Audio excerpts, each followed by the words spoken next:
comments about P. Diddy, the allegations?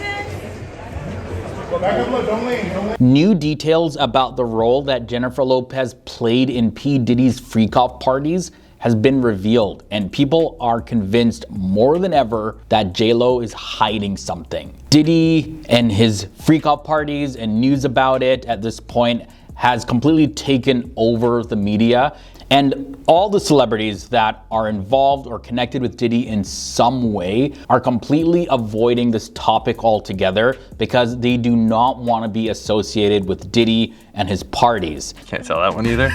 I mean, I'm like actually cycling through them. And J-Lo is a name that just keeps on coming up because of her connection with Diddy. If you didn't know, back in the day, like in the late 90s, early 2000s, J-Lo and Diddy, they were romantically involved. So they dated for a little bit.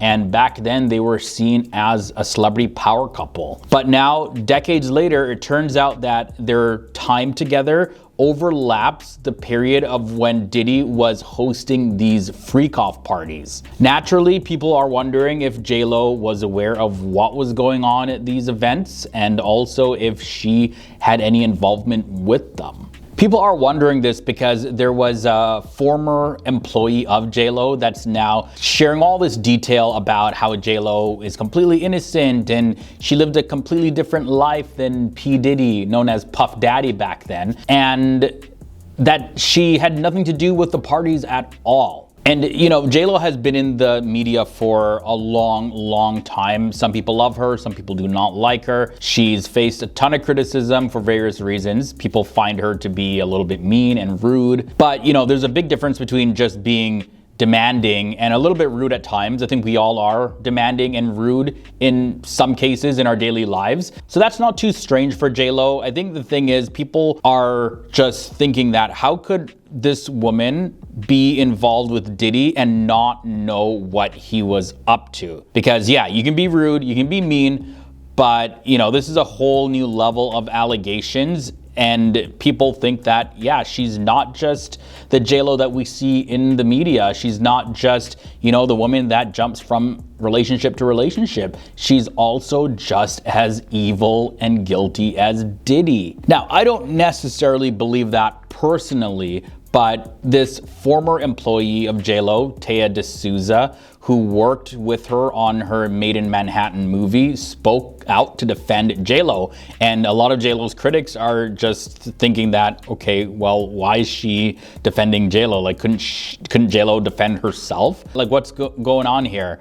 But on the flip side, though, she doesn't have anything to gain by defending J-Lo. She doesn't work for J-Lo anymore, and she's not getting paid by J-Lo. There's no apparent benefit for defending J-Lo. So this is why I tend to lean towards the belief that she doesn't have any reason to lie about J-Lo's innocence. She says that she knew J-Lo pretty well during the time that she dated Diddy, and now she's coming forward to just set the record straight because she knows a lot of people are making speculations and claims and spreading a lot of theories about J-Lo. She's adamant that anyone who knew Jennifer Lopez at the time also would make it clear that she was not involved in any of Diddy's mess. And I mean, when you take a look at the circumstances like I was talking about, this seems pretty sincere. Like, for her to come out and say this, it seems like a sincere thing.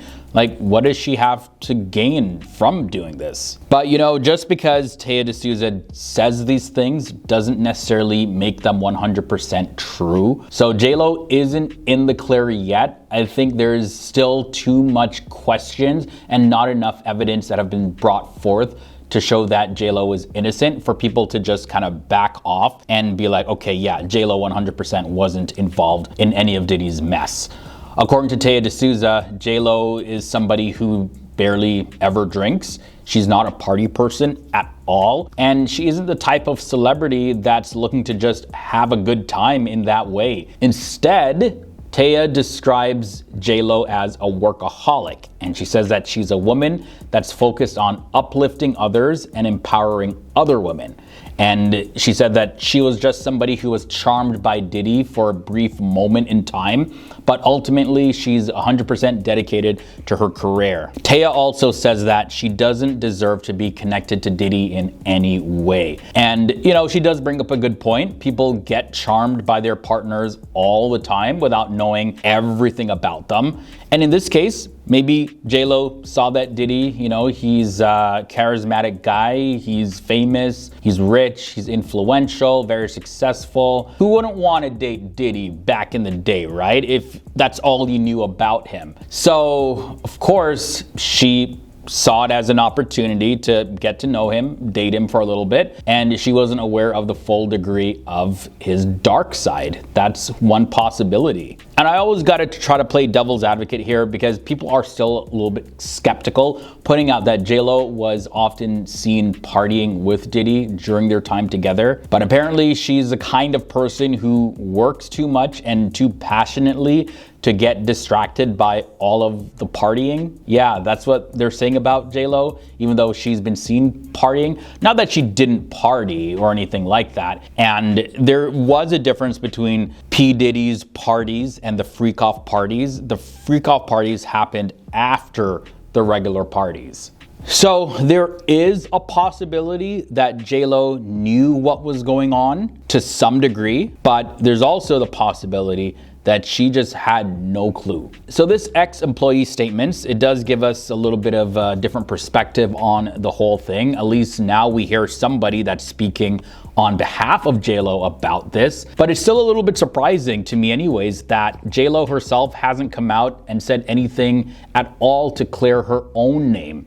She's just been silent and she refuses to talk about anything to do with Diddy. So she's a big name for sure, and it's easy to lump celebrities like J-Lo in with Diddy, especially if you were somebody that is really, really close to Diddy or was close to Diddy in some way. And if we were to go by what Taya D'Souza was saying about J-Lo, we see that J-Lo didn't live a lifestyle like the lifestyle that Diddy lived. But the theories about J-Lo are going to continue to spread. This is my prediction here, because she is so silent, and there's also a lack of concrete evidence that prove that she's in fact innocent. So, of course, what do you expect people to think? As more information does come out about the whole Diddy drama, we'll hopefully get some clear answers on where J-Lo actually stands in all of this. And more insiders are coming out as well, making claims, and some of them are remaining anonymous. So I'm not really quick to believe every single thing that's being said by these insiders, especially if they're remaining anonymous. I'm sure they have their own reasons for remaining anonymous, but it's just a little bit hard to believe every single thing that they say. Although I definitely, in this case, would give J-Lo the benefit of the doubt. But I'm really curious to know your thoughts about this. Do you think that J-Lo 100% knew exactly what Diddy was doing? Do you think that she was involved? Or do you think that she may have had an idea of what was going on but never knew the full scope? Or do you believe that she was totally innocent? I really want to know what you think. Maybe ending the relationship with Diddy was the smartest thing that she's ever done in her life.